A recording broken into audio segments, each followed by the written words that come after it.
Well, hello, and a very warm welcome back to the Andrew Eborn Show with me, Andrew Eborn. And it's that special time when we do the pair of briefs. I'm delighted to be joined yet again by Stephen Barrett. How are you, Stephen? I'm very well, thank you, Andrew. And what a happy new year. How did you spend it? I think I went to bed about 20 past 11. So I'm Oh, just a you know how to boring old. party. It's got to be good. I've been loving the feedback to our little chats on a pair of briefs, and lots of people are raising questions and asking us to unpack them in this sort of user-friendly way, if you like. We're cutting through the jargon. There's a lot of things that get misunderstood in the press, and there's been a lot of talk about this sort of euphemistically called grooming gangs, when effectively they're sort of rape torture gangs, and who was responsible, who could do what, and so on and so forth.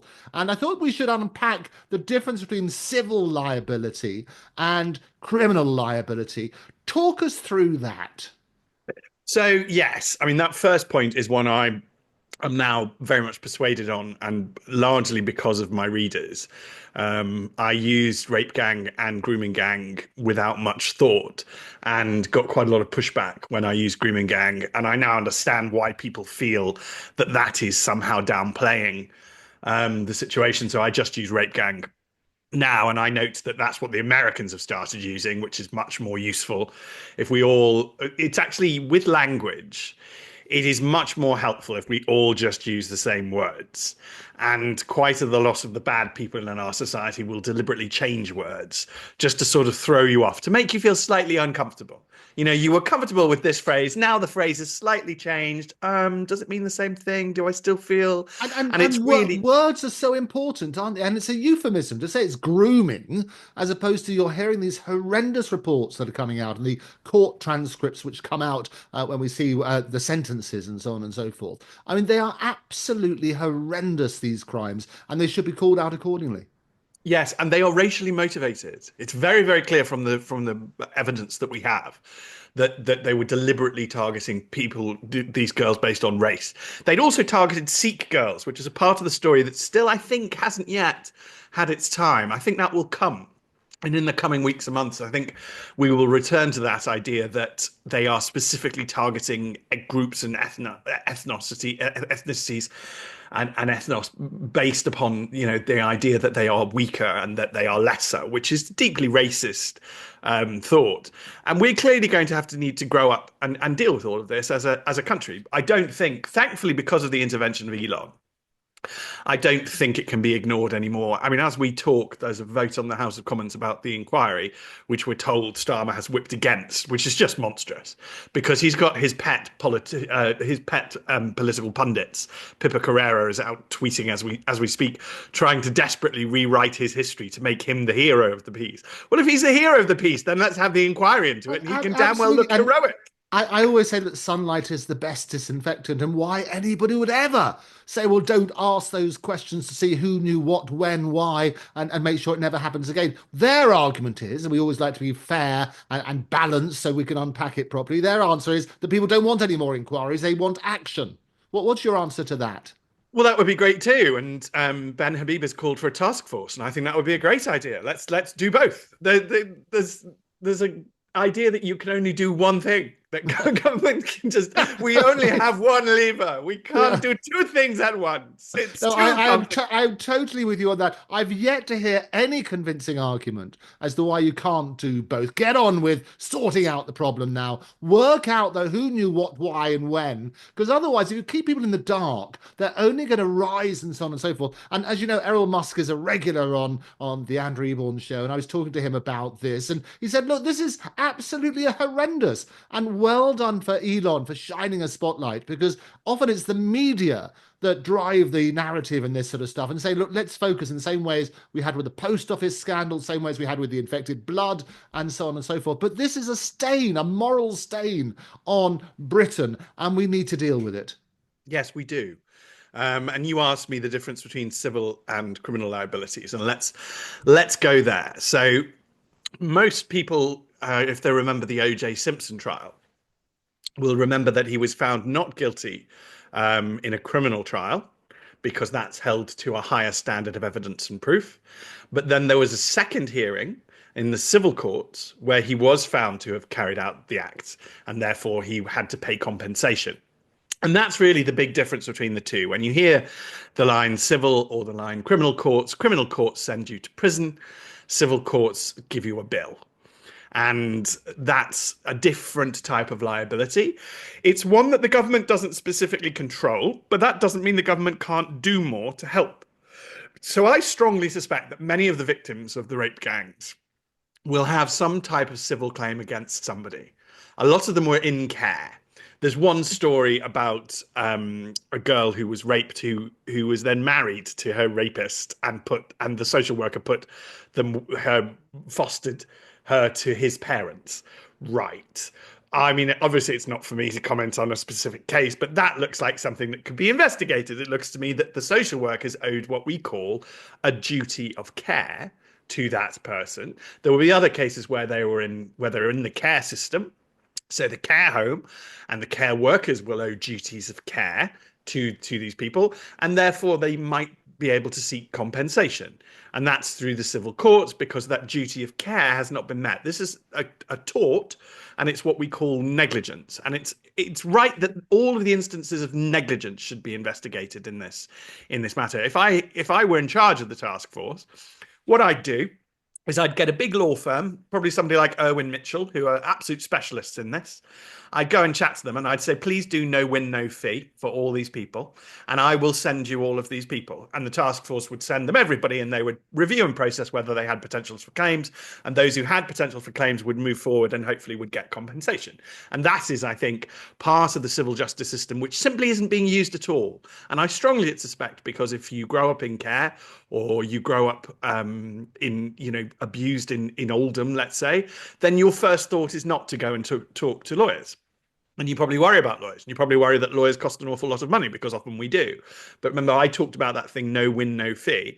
And I think if ever there's been a time when a big law firm would take on a batch of people, no win, no fee. I mean, it'd be printing your own money in terms of free publicity for the law firm. So that the moral argument aside, the economic argument it would be pretty obvious to my mind.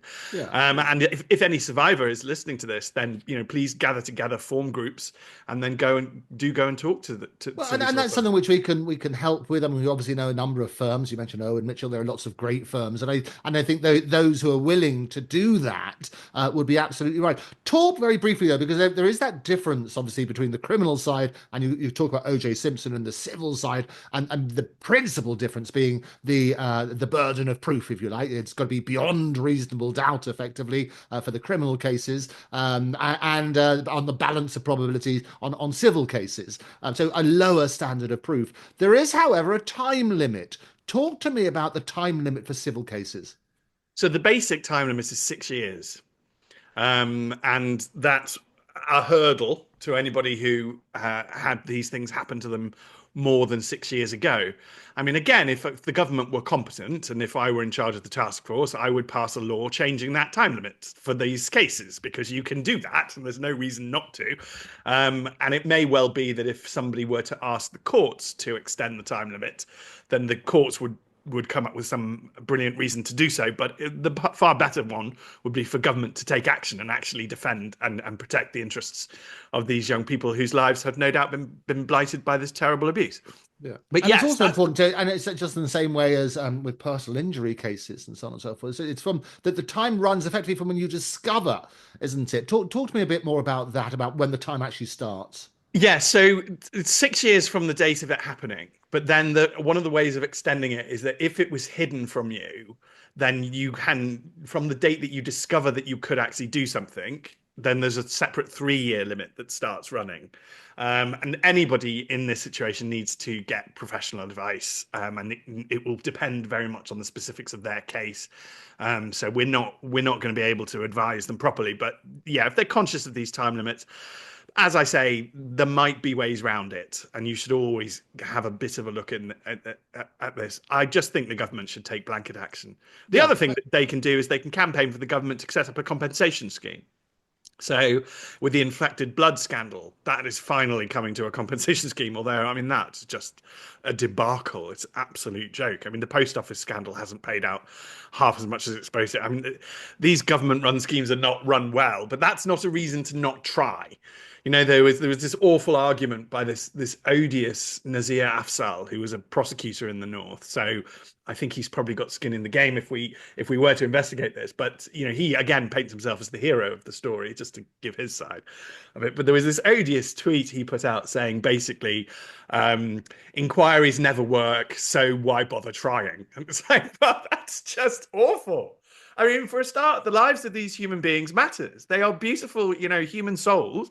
This should never have happened to them. What's happened is, you're right, a moral stain, and they have every right to try. And just because we fail, if we failed 99 times before, it doesn't mean you don't try again on the 100th. It's just Yeah, and the backlash to that particular comment, I mean, has been immense. And as you say, it's all about our principal thing. We should look at the victims, and whilst we say money, I mean, money will never put them in the same position. That tends to be the thing in the civil cases. Can we put you back in the same position you would have been if the wrongdoing had not happened? That's the general sort of principle. But clearly, the money itself is just one aspect, and the damage, the horrendous damage done to the victims, should never be forgotten. But he was wrong to put that out. I mean, again, trying to put that into context, he was just saying, look, they haven't been very good in the past, but we should make sure they're good in the future, shouldn't we? Yes, I mean that's the obvious counter to that point, and it was just a fatuous point. He just doesn't want an inquiry. Why is a very interesting question that an inquiry would hopefully answer. Yeah. So going back to that sort of side, then we've got so they can talk about this class action, or they can try and approach directly. There is that the statute of limitation, generally 6 years, but there may be, as it comes out, about the duty of care. And this is why we need to shine a spotlight on it. Did people know something and they didn't do anything about it? And that sort of revelation may provide an extension, but we can look at that sort of side in further detail. Talk to me then about the liability of some of these councils, then, where they've got people in care, and talk to me about the potential liability for the councils and the individuals concerned. Well, one of the things that I would want to look at if I was in charge of the task force is a crime. So again, popping over the line from civil back into criminal, called misconduct in a public office. And I would very seriously want to investigate everybody I could for that. Now, there's a line called "What is a public office?" And it's quite a well-defended line. So in the Court of Appeal recently, Mr. Justice or Lord Justice Leveson said that an ambulance paramedic is not a public, it doesn't hold a public office. So you have to have some sort of standing. But we've found that magistrates and judges do. We found that police officers do. We found that police community support officers do.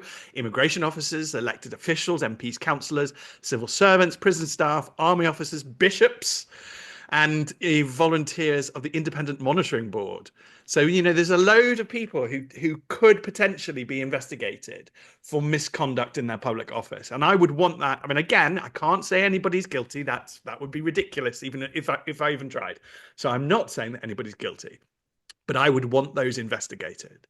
I would want all of the people who could potentially be investigated, which is all the councillors, all the council leaders, all the council staff, all the officers. I mean, there was one case where a girl went to police officers, and it's alleged that she was told to go away and sober up, and then coming out of the police station, she was raped.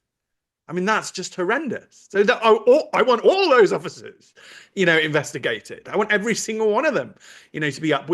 All of them will have professional bodies and professional standards to which they're held. That can all be gone through. We've got a massive regulatory system. We may as well turn the eye of the regulator onto this. This, as you say, is probably one of the biggest national scandals of my lifetime. And the idea that we can just brush it under the carpet because these are working class people in the north, it's just for the birth. It's absolutely horrendous, and that's the other point, is that people got nothing to hide. There's two reasons we want to do it: is make sure that obviously that the correct facts come out, and the relevant people are called to account, but also to make sure it never happens again. We always come out with that sort of trite statement, well, lessons have been learned. Well, they clearly haven't, and we can only learn lessons if we work out what happened. happened. But looking back at that sort of side, people always say about Keir Starmer, and they say that, well, he was head of the CPS at the time, Crown Prosecution Service. Tell me about the procedure when people are bringing evidence and deciding whether a case will go to court, and to what extent would cases have come across Keir Starmer's desk to basically make sure that the criticism, which everybody's levelling, a number of people are levelling at him, to say, well, he deliberately didn't follow these up or he was negligent in not following them up.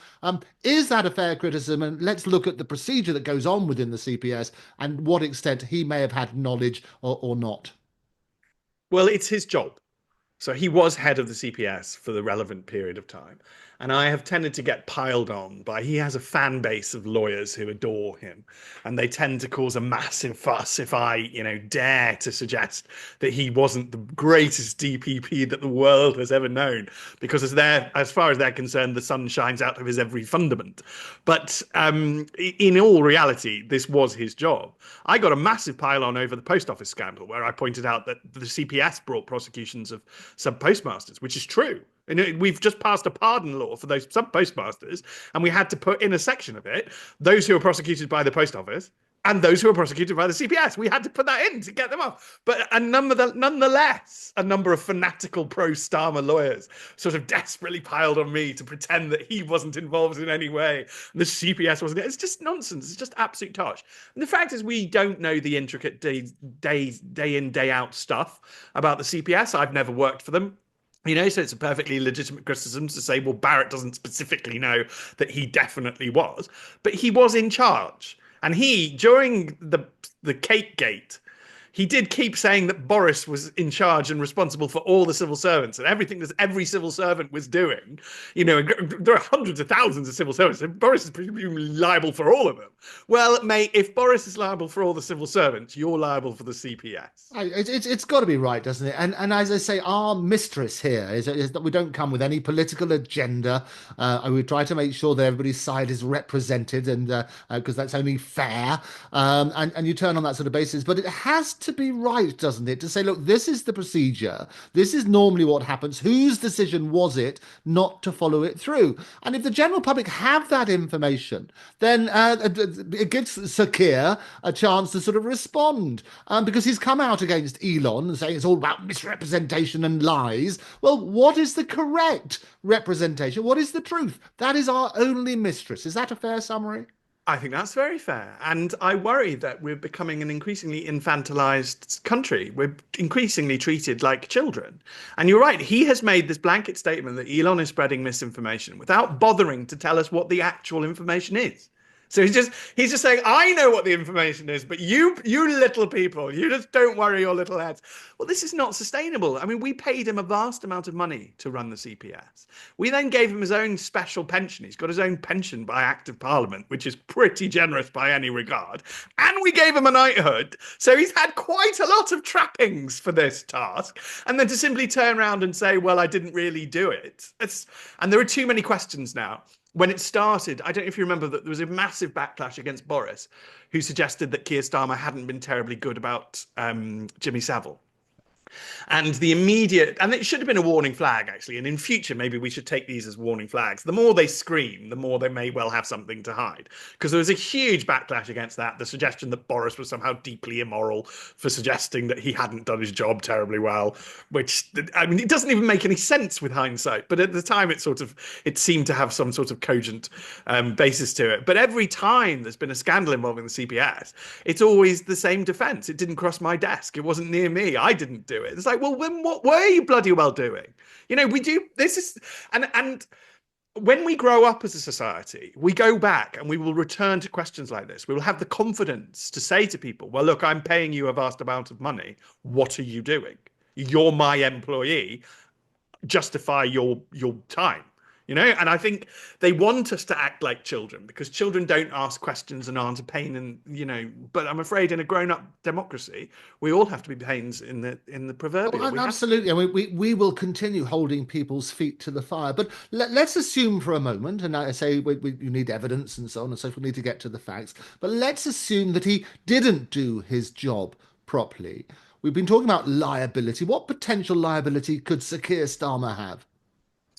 Well, I mean, that would be very serious. We'd need to look at disciplining him in some way. Now, because of the nature of his job, a lot of this is all sewn up. So he thinks it's all unpickable, but it's not unpickable. We'll just use Parliament to do it. And you can use Parliament to punish him. Now, it's very unlikely the Parliament he controls is going to do that. But I don't think it's a terrible mystery, Andrew, but I don't think he's going to control Parliament for terribly much longer. So once he's gone, I think we will be looking into things. And in team, you're right to focus on fairness because there's another politician, another PM I didn't really terribly like, which was Rishi Sunak. And actually, in Rishi's defense, he did set up task forces to at least begin to look at this. I mean, nobody has taken this as seriously as it warranted at all. And nobody gets to sit there and go, I'm, absolutely covered in virtue because of these rape scandals. But at least he did at least start these task forces. And I was quite skeptical when somebody said this to me. And so I went away and I looked at them and I was like, oh, okay, he did actually do probably the bare minimum that anybody could have done, but it was at least a start. But we are going to need to take this much more seriously, and we're going to need to look into the Prime Minister as DPP. Very difficult to investigate his failures as DPP whilst he is Prime Minister, but I don't think he'll be Prime Minister much longer. Yeah, well, as I say, Errol was telling me, and he's been all over the news today. He's going to come on the show again today, a little bit later, unpacking it. But he's saying he's going to be out by February. Is his thing, just on that sort of thing, where the general public are rising up against that. And we're going to speak a bit more about the threats and suggestions of election interference and so on and so forth. We'll come on to that. But I want to just focus again on these crimes and some of the reasons why they may not have had the public scrutiny, and people are even very worried about this sort of two-tier justice system and suggestions because it is a certain demographic, if you like, who are guilty of these rape torture gangs. Talk to me about that and the reluctance that there may have been, I say may because we've got to hear both sides, may have been to actually fully shine a spotlight on it. Well, I find that deeply sinister, Andrew, because, let me put my cards absolutely on the table. I've got Muslim Pakistani friends. And I've mentored so many Muslim Pakistani kids into, I don't know if people know this, but I tend to help them get into good universities, and give them advice on law and getting jobs in law and all the rest of it. The idea that they are somehow with the rapists is horrific. So actually, I really hate this at its base premise, because at its base premise, it's like, oh, they're all in this together. And it's like, no, they're not. I mean, that is just awful. It's a ridiculous suggestion. So it feels as though the authorities, if they were going down this path, it's almost racist in its own right. It was a racist premise. That if you're from Pakistan and a Muslim, you would approve of this. What?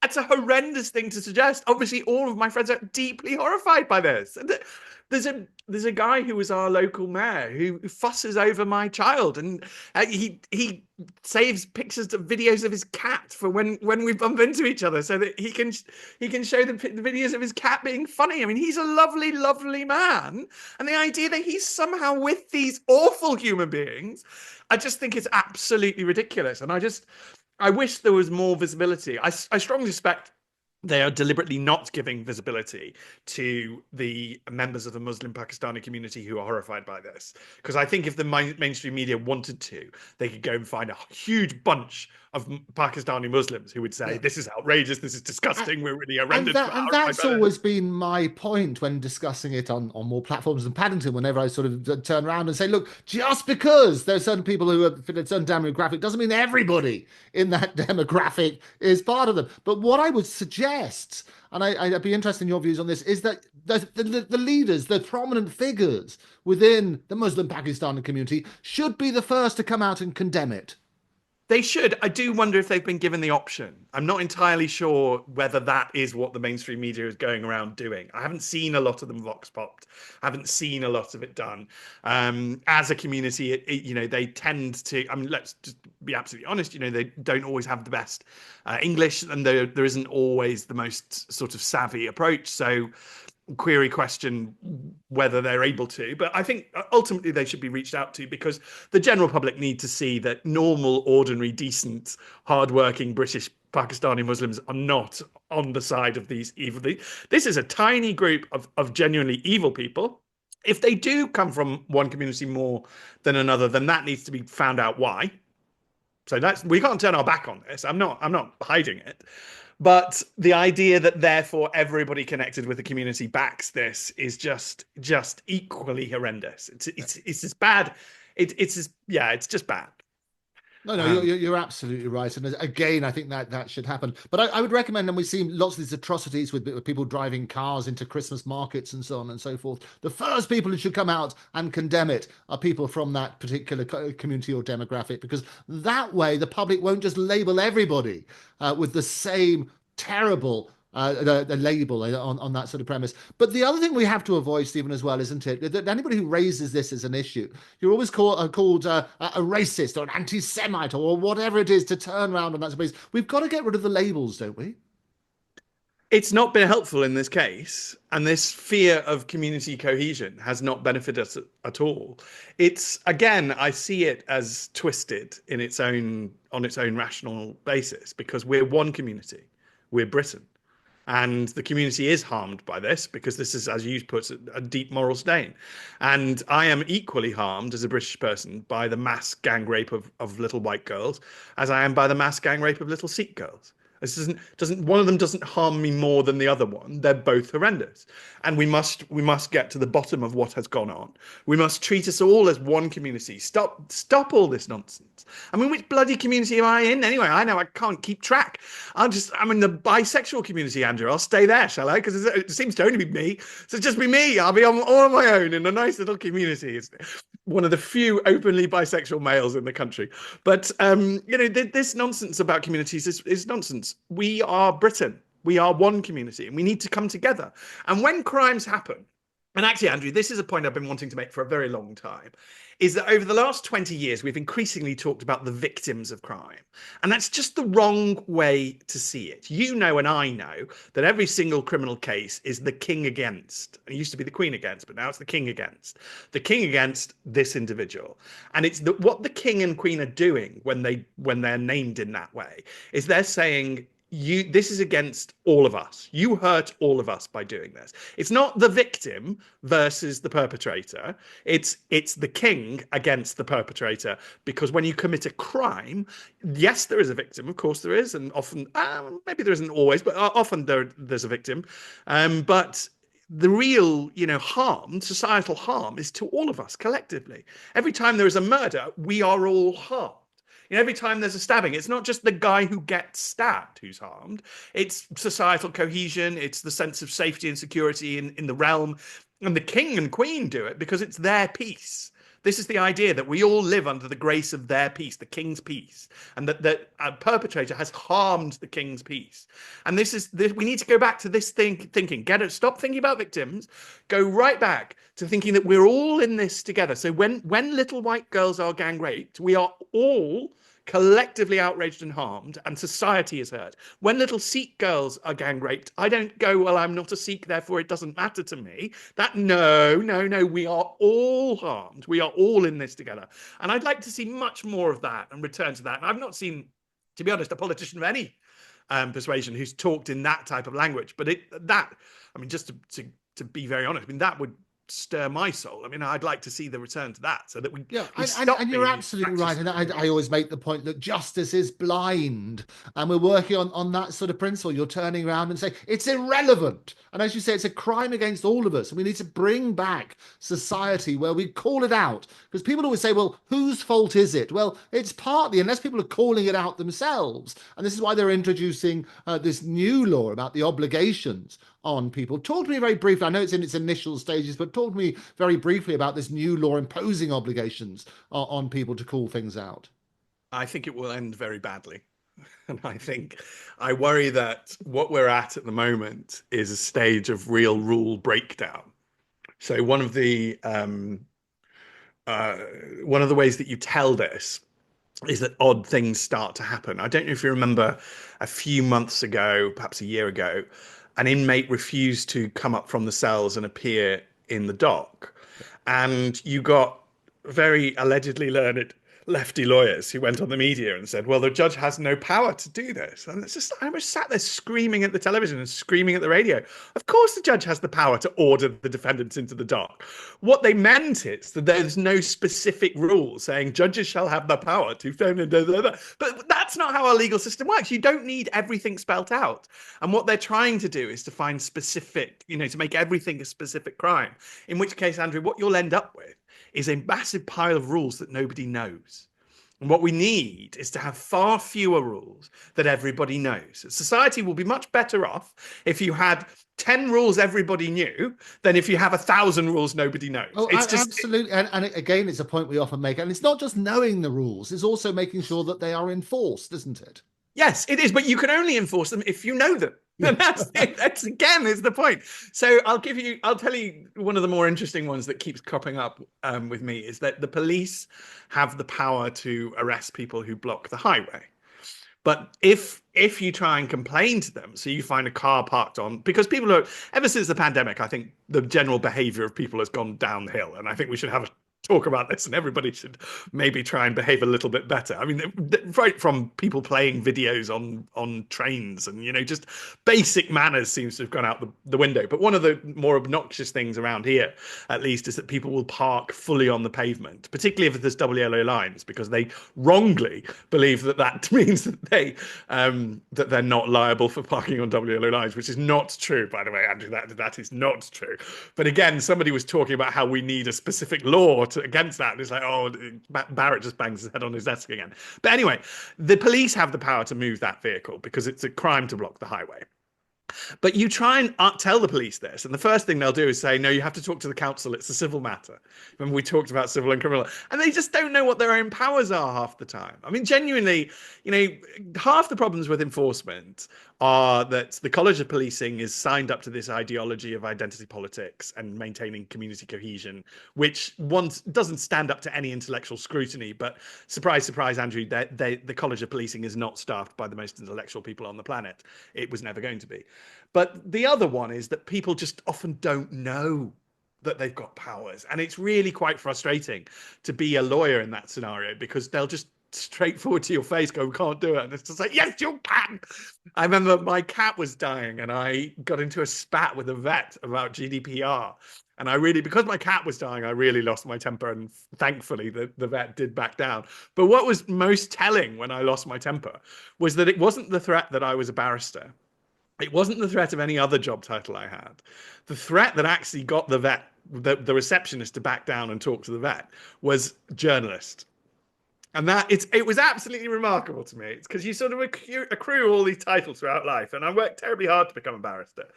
From the age of 12, I desperately wanted it. And I thought, everybody will listen to me because I'm a barrister. And it's like, nope, the one that actually worked was journalist. That's what cut through. That's what People are so scared of the media. That's why I always say I'm a barrister, broadcaster, and futurist. So I can predict what's going to happen to you. No, people are scared of the media. And as I say, the media has been really powerful in recent years for righting wrongs, such as the blood scandal, the post office scandal. The fact it took an ITV series to expose the post office scandal and bring that basically to fruition, even though it's still dragging on, it says a lot. The fact that Elon is shining a spotlight on these rape gangs is again sort of shows that we need to take this incredibly seriously. We need to look at this as a society where we all have an obligation to call it out and also to ensure that there is that enforcement. But I think you're right, just to in defense, if you like, of the police, is that somebody needs to make it very clear to them, this is what you do in this situation. You have the power to do this.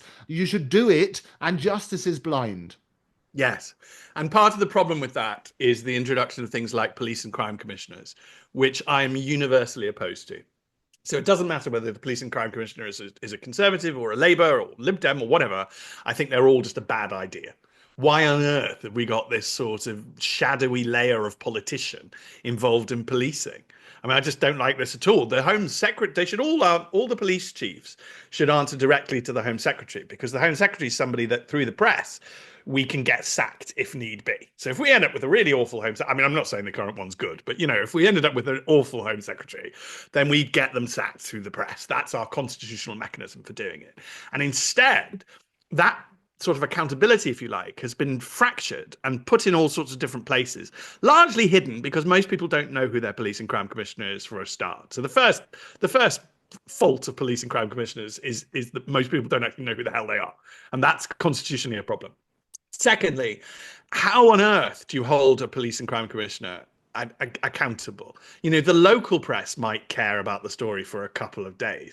National press is very unlikely to care about, a police and crime commissioner being at fault. And even if they are, there'll be another one over there who's just equally at fault, and another one over there. And how do they cover them all? And, what's the process for getting rid of them all? And does anybody, they tend the elections for police and crime commissioner, and I tend to think that this is an admission that they don't work, but they tend to be around the same time as a general election or a local council election, which is basically admitting if we had a special election for police and crime commissioner, no one would turn up, which I think is pretty damning for Yeah, them. And I it's so sad when apathy is often the winner in those sort of elections, and I would absolutely urge everybody to get involved. I mean that's the key message, isn't it?